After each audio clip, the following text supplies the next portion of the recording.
While talking about a solution creates noise, taking action to produce real change can be deafening.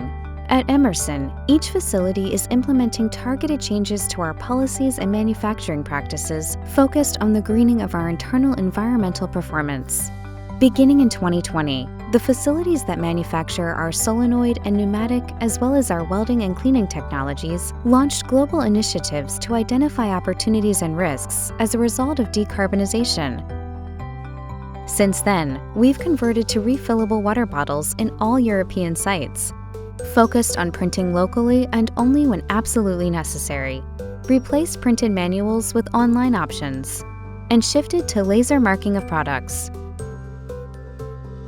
Backed by Emerson's corporate environmental affairs, we're embedding environmental sustainability into our strategic growth planning.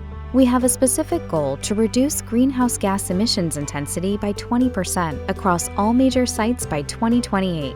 We're enlisting our energy providers, supply chain partners, and logistics services to support similar objectives as we focus on making Emerson greener.